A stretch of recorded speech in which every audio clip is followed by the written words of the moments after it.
So we've been working with tables in Microsoft Access, and we've been inputting records into a table here. The records that you see listed are listed in the order that they were entered. And if we look down the left-hand column over here under Album ID, the numbers that appear here were automatically generated for us. And you can see that basically each of these records is sorted by the Album ID at this point. But what if we wanted to see a list of all of our albums by artist, alphabetically listed? Or maybe we want to list all of our albums by rating with the highest rated albums at the top and the lowest at the bottom. We can do that, and we can even filter out records that we don't want to look at for the time being. So we're going to talk about sorting and filtering to stay organized. There's a couple different ways to do it. First of all, you'll notice up here on the ribbon, if your Home tab is selected, you've got a sort and filter option here. So we've got sorting buttons to sort in ascending or descending order, and then we've also got some filtering options here. Same thing under selection, and there's even an advanced filter if we wanted to do that. Now keep in mind when we're filtering, we're not running a query, we're just viewing the data differently. It's still all there, but we're just viewing certain portions. Let's start with sorting. Let's say I want to sort all of these by artist. Well, one way to do it is just to go to the column heading here on the right hand side and click on the drop down. Now when I do that, I'm going to see those sort buttons, sort A to Z, that's my ascending order, and my descending order is right below it. And notice also down below we've got a text filters option, and then we've got check boxes for each of our artists. So I'm going to start with sorting A to Z. When I give that a click, you'll notice that all of my albums are sorted by artist, with Aerosmith at the top and ZZ Top at the bottom. But what's really important here is that we haven't just sorted the data in this one column.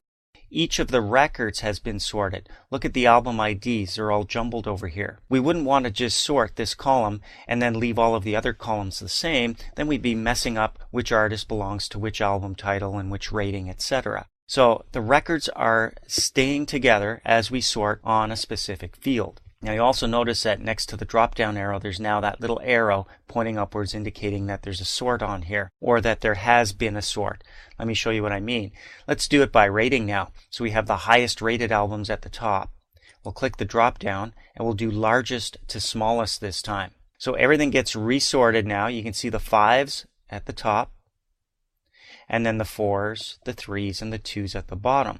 But the other thing that's happening here, because we did a sort on artist, is that all of the 5s are also being sorted alphabetically by artist. So in effect, what we're doing is a multi-level sort. Now let's take it a step further and do a little bit of filtering now. Back to the ratings. I want to see all of my albums sorted by rating and then alphabetically by artist, but I only want to see the 5s and the 4s. I'm not interested in anything below a 4. So I may want to go up to a filtering option here.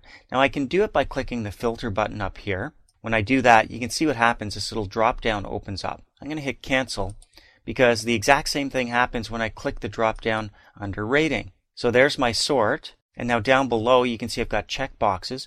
One way to filter out the 2s and the 3s is to deselect them from here. I don't need blanks in there, not that there would be any. So I click OK.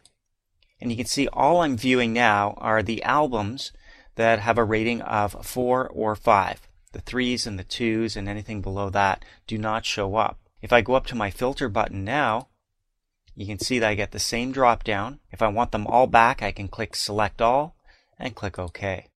Similar to that is using the selection wizard here. If I click this drop down, I can say, give me all of the records that are greater than or equal to or between something. Now, because I've selected 5 and I'm currently on a record that has a rating of 5, my selections are showing up with 5s.